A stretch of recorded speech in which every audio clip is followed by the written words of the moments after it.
isn't the best place to find a lover, so the bar is where I go.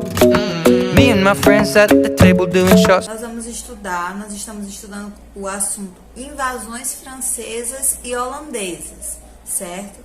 Está lá na página 116, então eu convido vocês a pegarem o livro de vocês e abrirem nessa página, onde nós vamos falar sobre quais são as causas e as consequências dessas invasões, tanto as holandesas quanto as invasões francesas, certo? Então vamos começar com a nossa leitura. O Brasil tornou-se colônia de Portugal com a chegada dos portugueses, mas outros países da Europa ainda continuavam tentando ocupá-lo. O objetivo era sempre o mesmo, a exploração das riquezas naturais. Agora você vai saber por que os franceses e os holandeses conseguiram se fixar nas terras brasileiras. Então, como na leitura já fala, né, o objetivo sempre era o mesmo. Eles tentavam buscar riquezas naturais, porque sabiam que o Brasil ele tinha o pau-brasil, ele tinha a cana-de-açúcar, então tinha muitas riquezas naturais no qual eles buscavam para o seu retorno financeiro, né? As invasões francesas. Os franceses desembarcaram no litoral da América Portuguesa de 1500 a 1530, em busca do pau-brasil. Eles tinham interesse em apoderar-se de uma parte da terra. No ano de 1555, no governo de Duarte da Costa, os franceses penetraram na Baía da Guanabara, no atual estado do Rio de Janeiro. Conquistaram a confiança dos indígenas tamoios, que haviam organizado a Confederação dos Tamoios, lutando contra os portugueses que queriam escravizá-los. Os portugueses reagiram, mas não conseguiram expulsar os franceses da região do Rio de Janeiro. A expulsão aconteceu em 1567, sob o comando de Estácio de Sá, que foi morto no combate. Então, desde 1500 até 1530, que os franceses, né, eles vinham tentando se fixar nas terras brasileiras. Porém, eles só obtiveram sucesso no ano de 1555, com o governo de Duarte da Costa, certo? Por quê? Porque eles conseguiram conquistar os indígenas. Aí fala sobre a Confederação dos Tamoios. O que era essa confederação? Era como se fosse um grupo, tá, de indígenas, tá, no qual era liderada uma nação indígena, que eles tinham o objetivo de quê? Eles tinham o objetivo de ocupar as terras brasileiras, certo? Então, essa ocupação era por conta deles, porque eles eram os donos das terras brasileiras, os indígenas, né? E aí, o que aconteceu? Os franceses, eles se tornaram, vamos dizer assim, colegas dos indígenas, eles conseguiram conquistar a confiança dos indígenas, daí eles obtiveram sucesso na fixação das terras brasileiras, os franceses, tá? Mas aí os portugueses, eles conseguiram novamente expulsar os franceses lá no ano de 1567 das terras brasileiras. Mas isso só aconteceu quando Estácio de Sá foi morto, como nós vimos aqui na leitura, né? Com as guerras, com as brigas, com as confusões, ele acabou sendo morto, tá? Na próxima página agora. Nessa época, quem governava era Mendes Sá. Estácio de Sá era o seu sobrinho que veio ao Brasil para ajudar na luta contra os franceses. Estácio de Sá foi considerado um grande líder dos portugueses nesta luta. Expulsou os franceses, por isso ele foi considerado também um grande líder, tá? Que ele conseguiu depois de muito tempo. Ele fundou a cidade de São Sebastião, no Rio de Janeiro, em 1º de março de 1565. Os franceses voltaram a invadir a América Portuguesa em 1612, estabelecendo-se agora no Maranhão, na nossa região. Construíram em uma ilha o Forte de São Luís que originou a cidade de São Luís, a atual capital do Maranhão. Em 1615, os portugueses conseguiram expulsar os franceses do Maranhão e começaram a povoar a região, sendo assim a melhor maneira de defendê-la. Então, nós podemos concluir o quê? Que as invasões francesas obtiveram sucesso porque fundaram nosso estado, né? O estado do Maranhão. E aí, lembrando que São Luís, a nossa capital, é o único estado, a única capital do Brasil fundada por franceses, certo? Foi fundada no dia 8 de setembro de 1612 e, posteriormente, o que aconteceu? Ela foi invadida por holandeses e ela, por fim, foi colonizada por portugueses. Então, por isso nós temos toda essa mistura, né? O nosso Maranhão, portugueses, holandeses, franceses, é uma miscigenação de etnias, certo? Próxima página, vamos lá. Página 118. O Brasil foi invadido 2 vezes pelos holandeses. Ocupavam Salvador em 1624 por 1 ano.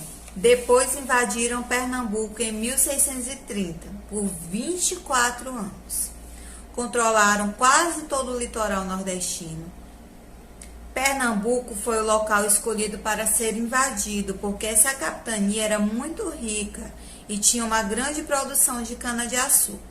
Os holandeses queriam controlar o comércio do açúcar na Europa.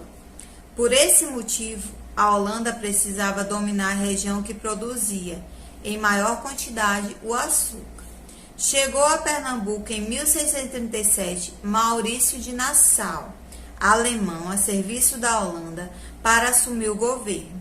Ele fez a região progredir bastante e foi muito estimado pelos colonos de Olinda e do Recife. Então, vocês podem observar a imagem no livro de vocês, onde mostra aí quem é Maurício de Nassau, tá? Então, o que aconteceu? O Brasil ele foi invadido 2 vezes, tá? Por holandeses. Primeiramente, no estado de Salvador, onde eles ficaram por 1 ano, e em seguida no estado de Pernambuco, né? Invadiram Pernambuco. Isso durou 24 anos, foi um longo período, né? E o que aconteceu? O açúcar era o maior motivo, né, dessa confusão, dessas guerras, dessas brigas. Então, a cana-de-açúcar, que era feita a colheita, que era feito produzida em maior quantidade, a Holanda ela precisava de alguma forma dominar essa região, porque eles queriam de alguma forma a cana-de-açúcar, tá?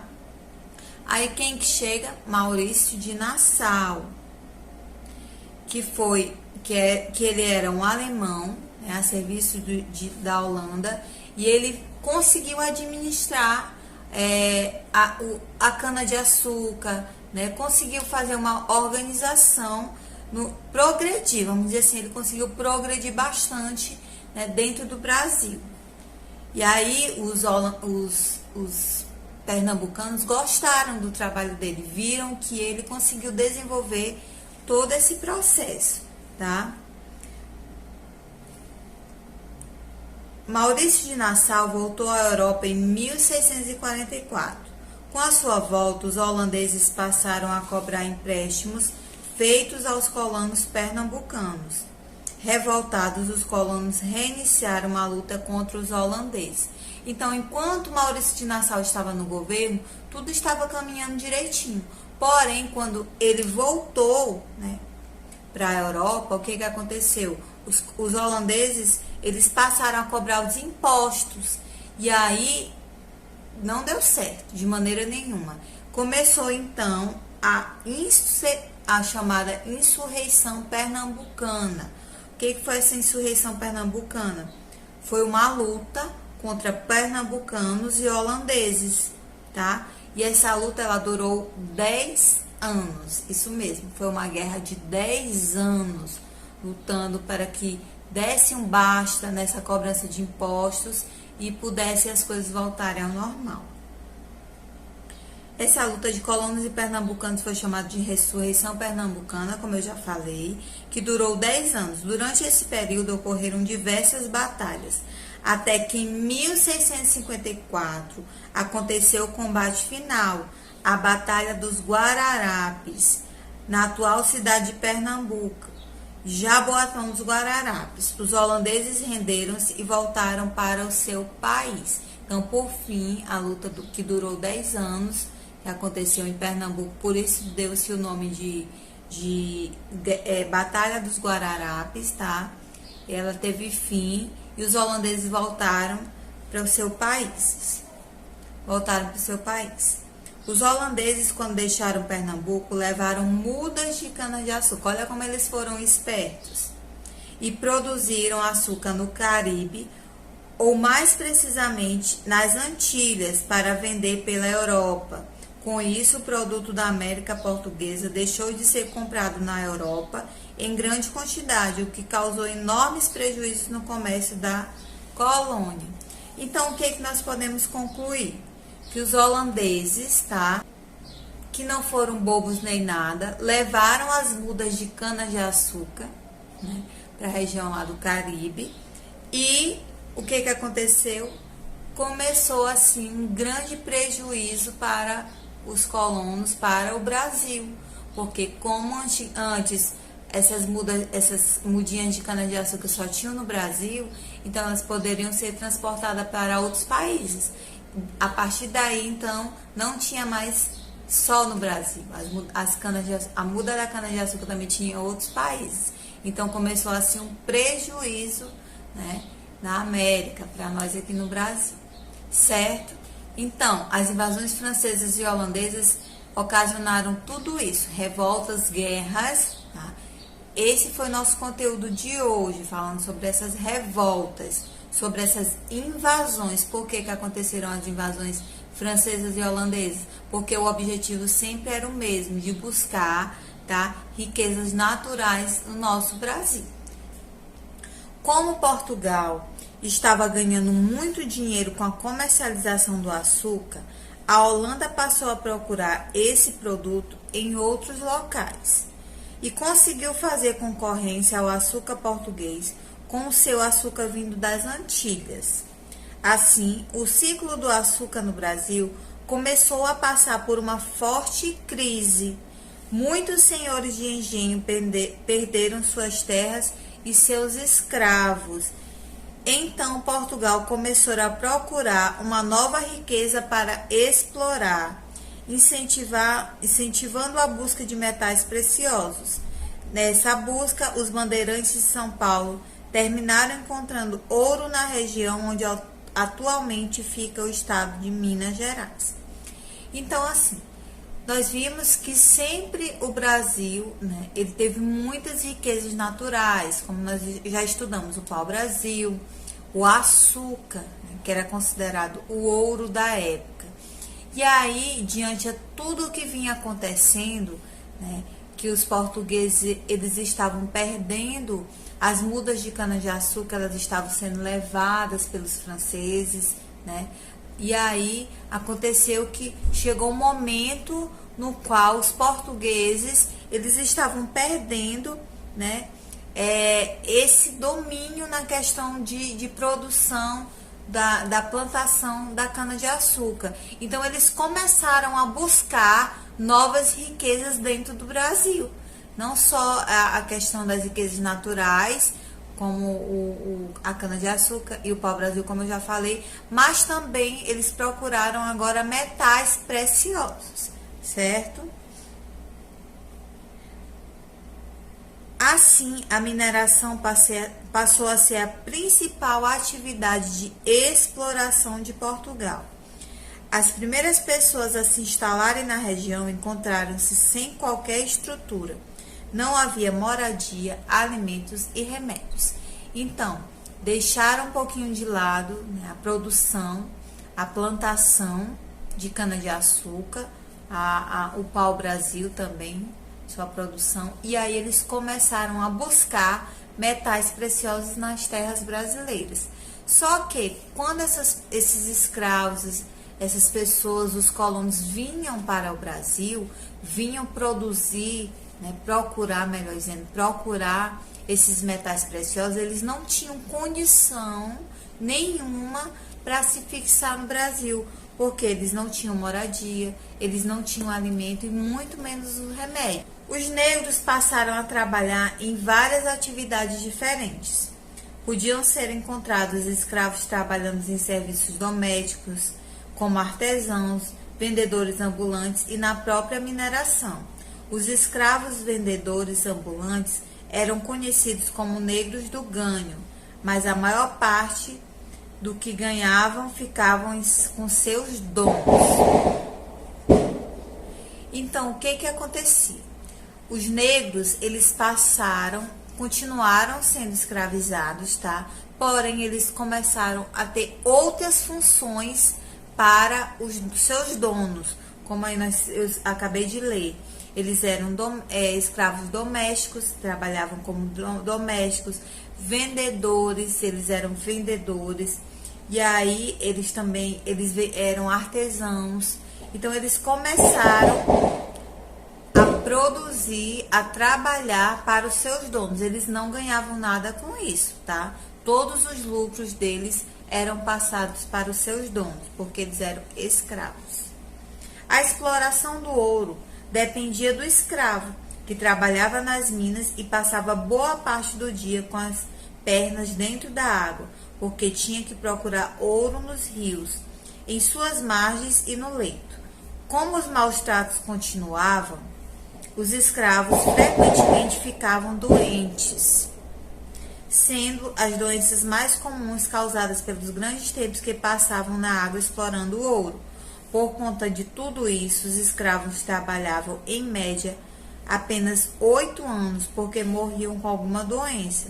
Depois que o ouro dos rios acabou, os escravos passaram a extrair o ouro das encostas dos morros e das galerias subterrâneas. Então, assim, olha só, os escravos, certo? Eles trabalhavam como escravos, né? E aí nós podemos ver que a vida escrava era muito cansativa, porque além deles trabalharem dentro da água, que já é cansativo, minerando ouro, procurando ouro, eles trabalhavam muitas horas por dia, né? Não tinham condições, não tinham morada, não tinham alimentos e muito menos remédios. Então, em média, a vida dos escravos era de apenas 8 anos. Era muito pouca, porque eles acabavam morrendo, porque as suas condições eram condições precárias e tristes, né? Nessa época, o escravo podia comprar a sua alforria. O governo português cobrava impostos muito altos aos mineradores, ou seja, aos donos de escravos. Então, os escravos, eles poderiam comprar, né, a sua carta de liberdade.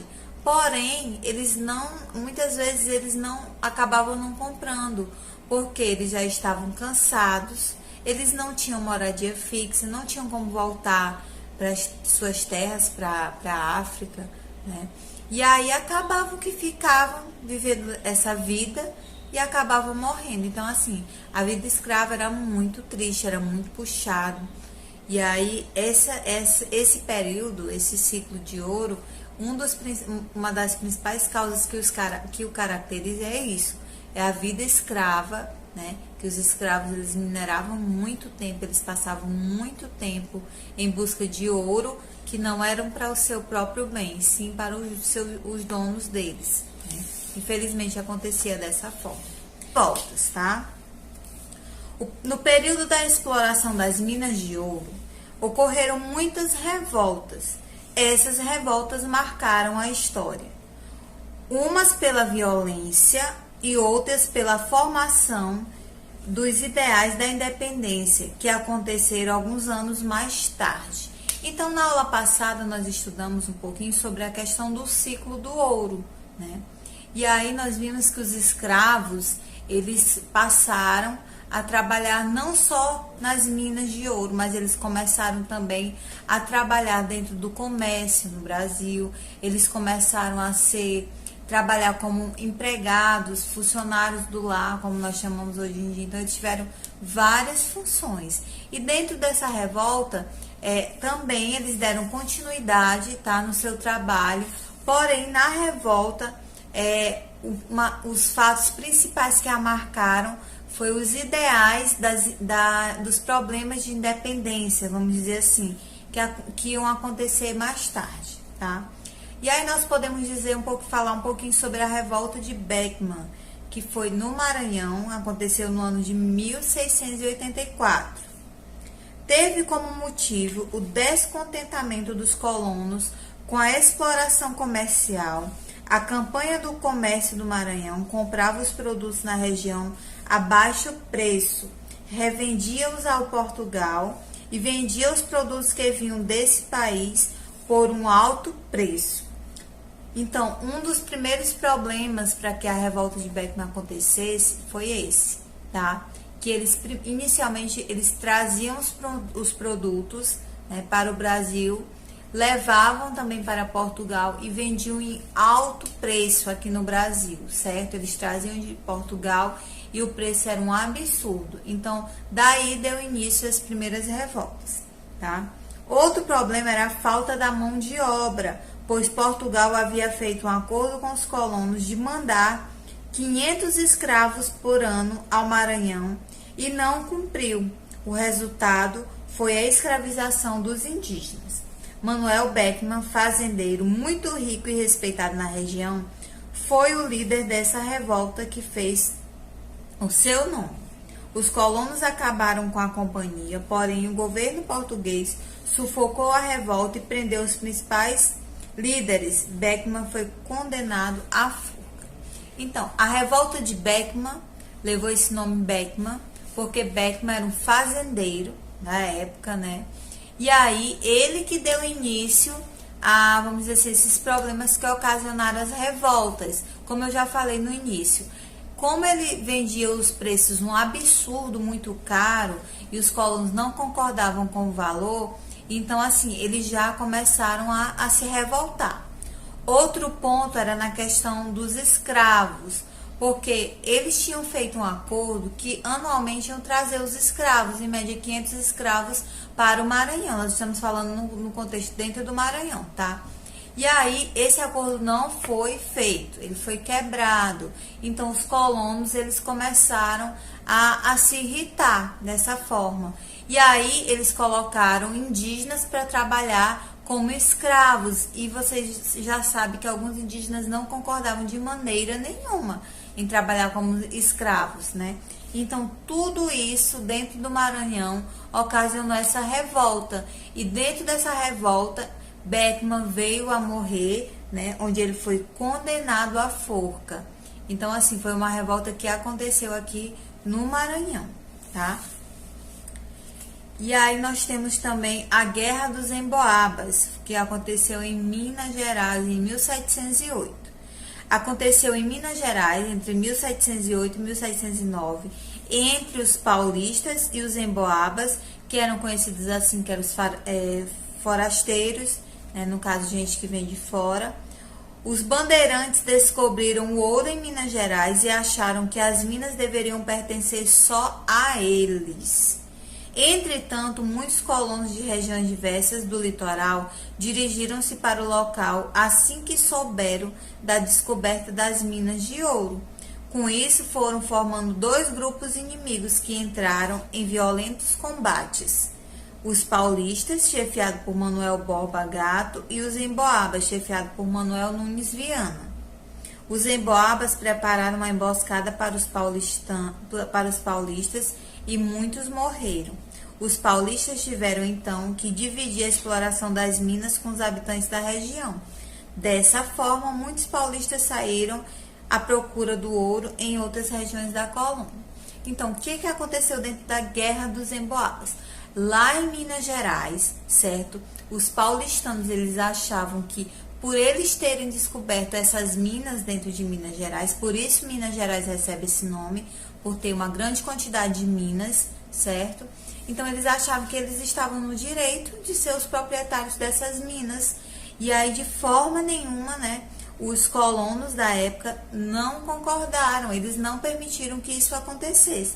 Então, a partir daí, foram criados dois grupos inimigos, dos paulistanos e os colonos, né, que eram chefiados, no caso os emboabas, que eram chefiados por Manuel Nunes Viana, e aí eles fizeram uma emboscada para os paulistanos, e muitos deles chegaram a morrer por conta dessa revolta, né, dessa emboscada. E aí, dessa forma, os paulistanos viram que eles não tinham total posse nessa terra e acabaram partindo para outras regiões em busca de ouro, certo? Dentro da Guerra dos Mascates, que já aconteceu, nós temos a Guerra de Beckman no Maranhão, a Guerra dos Emboabas, né, a revolta de Beckman no Maranhão, a Guerra dos Emboabas em Minas Gerais, e agora nós vamos para Pernambuco, no ano de 1710, que foi conhecida como a Guerra dos Mascates. Em Pernambuco, a expulsão dos holandeses e a consequente crise da economia açucareira havia lançado a aristocracia rural da vila pernambucana de Olinda em dificuldades econômicas, ainda que mantendo seu poder político. Mesmo o Recife se tornando o centro econômico de Pernambuco, ele ainda era submetido ao poder da aristocracia olindense. A emancipação de Recife, por conta do seu enriquecimento pelo comércio e pelo empréstimo aos aristocratas bancados pelos comerciantes recifienses, apelidados de mascates, gerou revolta nos olindenses, dando início à Guerra dos Mascates. O governo português, por meio do governador nomeado Félix José Machado, pôs fim ao conflito, mantendo a independência de Recife e tornando-a no ano de 1711 a capital de Pernambuco no lugar de Olinda, certo? Então, essa Guerra dos Mascates que aconteceu em Pernambuco foi por conta da grande quantidade de açúcar que eles perceberam que eles não conseguiam mais transportar para outros países. Sim, dentro da Guerra dos Mascates, Recife, ela era o centro do comércio. Em especial, nós vimos nas aulas anteriores que devido à grande quantidade de açúcar que estava sendo produzido, especialmente em Pernambuco, em Recife, eles viram que eles poderiam ser independentes, eles não iam mais ficar dependendo de Portugal, de Holanda, então eles queriam fazer seu próprio açúcar, né, para que eles pudessem enviar para outros países. O que aconteceu? Eles fizeram uma emancipação, então, com a expulsão dos holandeses, então, Pernambuco, ela se tornou o principal centro açucareiro do Brasil, né? Eles passaram a ser independentes, eles não ficaram mais precisando dos holandeses, né? E aí eles não queriam mais a participação dos holandeses no Brasil, eles queriam se tornar independentes e vender o seu açúcar, certo? E aí, o que aconteceu? Pernambuco, ele se tornou o principal centro de açucareiro do Brasil, né? Por conta disso, por ele estar produzindo seu açúcar. E aí, o que aconteceu?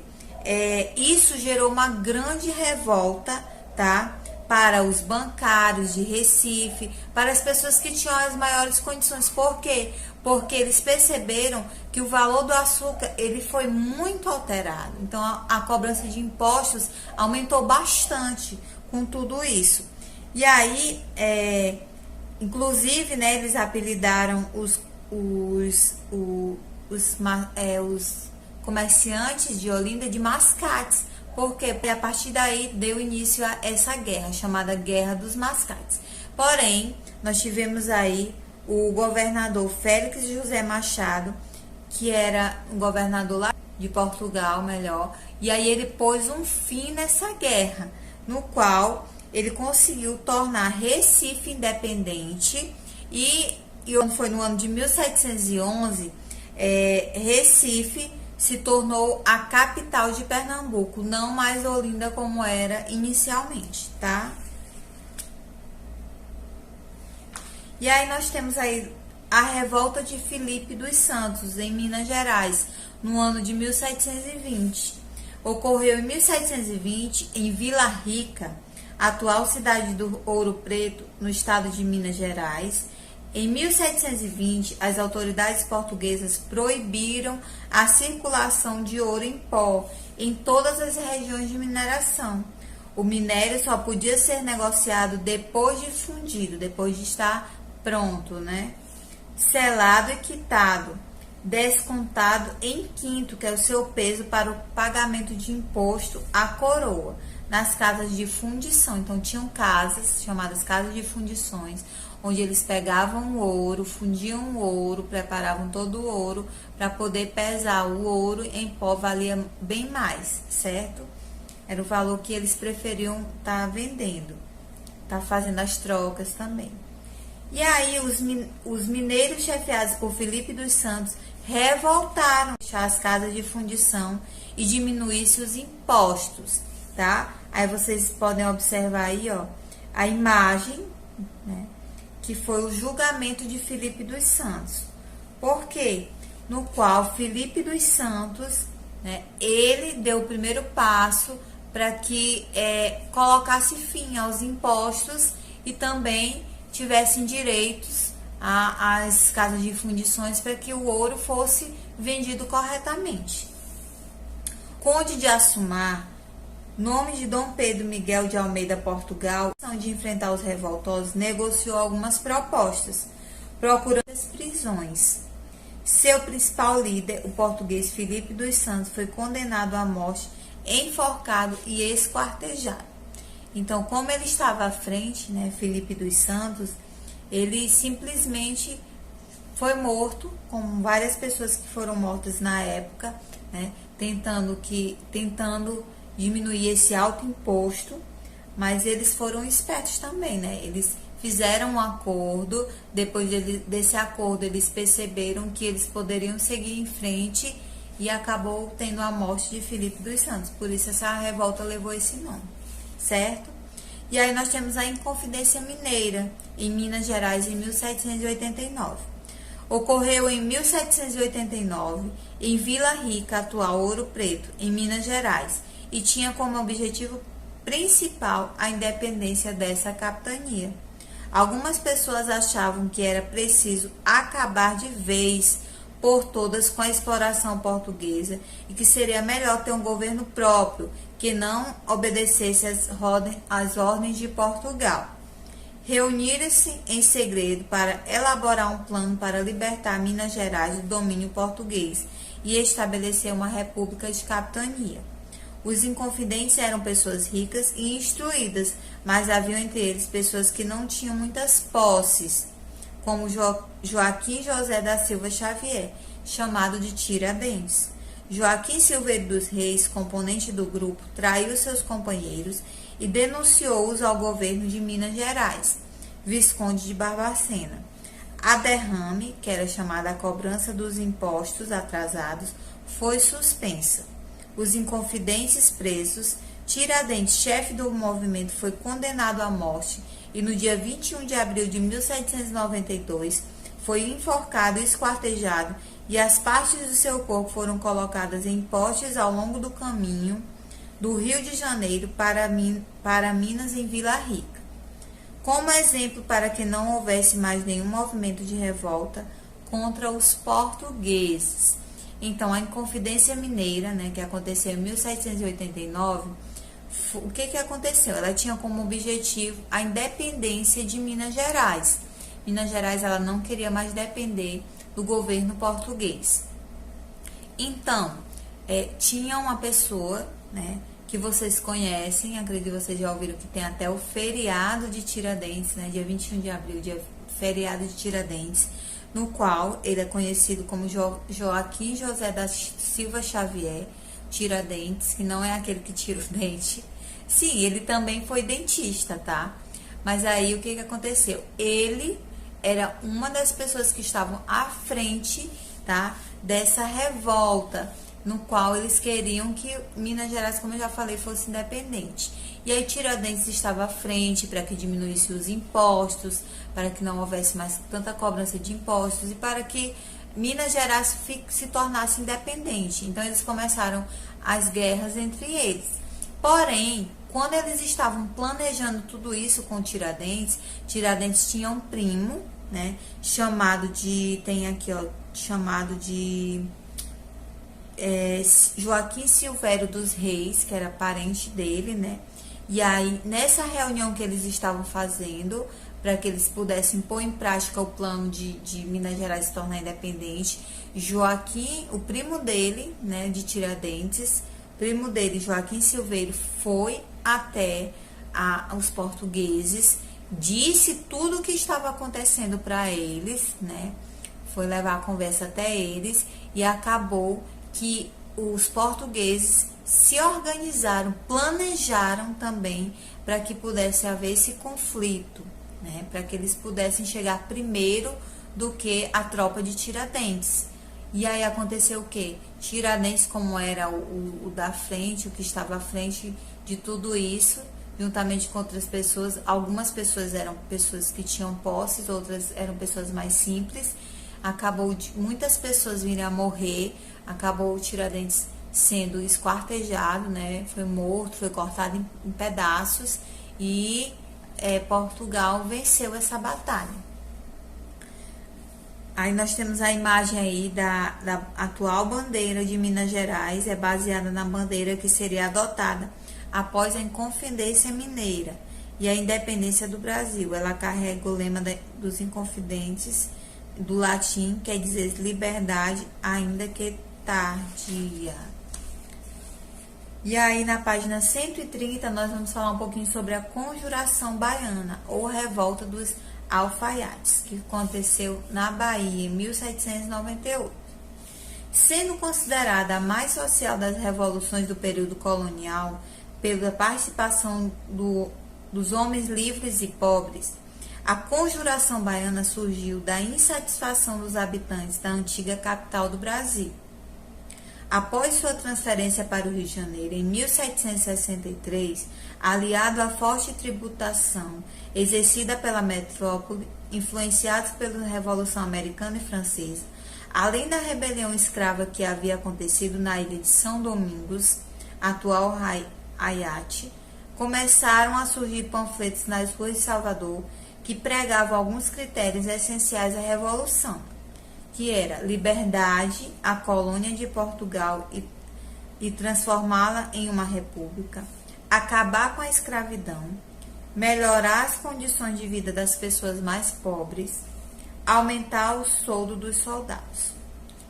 Os principais líderes da Conjuração foram os soldados Lucas Daniel e Luiz Gonzalo, das Viagens e dos alfaiates Manuel Francisco dos Santos Lira e João de Deus, razão pelo qual a Revolução da Bahia também é conhecida como Revolta dos Alfaiates. Então, essa revolta da Conjuração Baiana, ou Revolta dos Alfaiates, lá na Bahia, ela aconteceu da seguinte forma. Várias pessoas, né, no nosso Brasil, pessoas de classes mais baixas, classes bem medianas, né, vamos dizer assim, eles começaram a se revoltar, porque nós já estamos no ano de 1798, e os portugueses eles continuaram dominando todo o Brasil, mas aí nós já tínhamos passado mais de 200 anos, né, que o Brasil tinha sido descoberto. Então, assim, o Brasil ele já queria ser um país independente. Os estados, a Bahia, Minas Gerais, eles queriam ter essa independência também, não queriam ficar todo o tempo sendo governado por Portugal. E aí eles começaram essa conjuração, né, conhecida como Conjuração Baiana, que tinha o objetivo de libertar a colônia de Portugal, acabar com a escravidão, melhorar as condições das pessoas mais pobres, aumentar o salário dos soldados, porque tinham soldados que eles buscavam melhoria também, né? Eles eram a favor dos mais necessitados, mesmo trabalhando para os portugueses, para a rei portuguesa, mas eles queriam também ganhar um pouco melhor, principalmente porque eles viam o tamanho da cobrança de impostos que era feita. E aí nós tivemos esses soldados, tá? Que foi o Lucas Daniel e o Luiz Gonzaga, Manuel Faustino de Lira e João de Deus, que eles estavam à frente dessa revolução em busca desses ideais, tá? Mais uma vez, um traidor contou ao governador a hora e dia e local que iria se realizar a reunião, e a revolta foi descoberta. Muitos revoltosos conseguiram fugir, outros foram expulsos do país e 4 foram condenados à morte. As autoridades portuguesas aplicaram penas mais duras nos membros mais pobres do movimento, enquanto penas mais brandas nos membros mais ricos. Os 4 líderes citados acima foram condenados à morte. Então, da mesma forma que aconteceu com Tiradentes, aconteceu também com a Conjuração Baiana. Enquanto o grupo se reunia para fazer um ataque, né, à corte portuguesa, um dos membros que estavam lá nas reuniões foi contar para a corte portuguesa o que estava sendo planejado. E aí essa pessoa que foi falsa, né, que estava no grupo e denunciou a corte portuguesa se organizou, né, e foi até eles, sendo que várias pessoas também foram mortas, inclusive os soldados que estavam à frente dessa revolta, dessa conjuração baiana, vamos dizer assim. Então, e aí eles acabaram sendo mortos. As pessoas mais pobres, infelizmente, levaram duras penas, né? Enquanto os mais ricos, por terem a condição maior, né, por poder futuramente ajudar a corte portuguesa, levaram penas leves. E assim, infelizmente, muitos casos acontecem até hoje.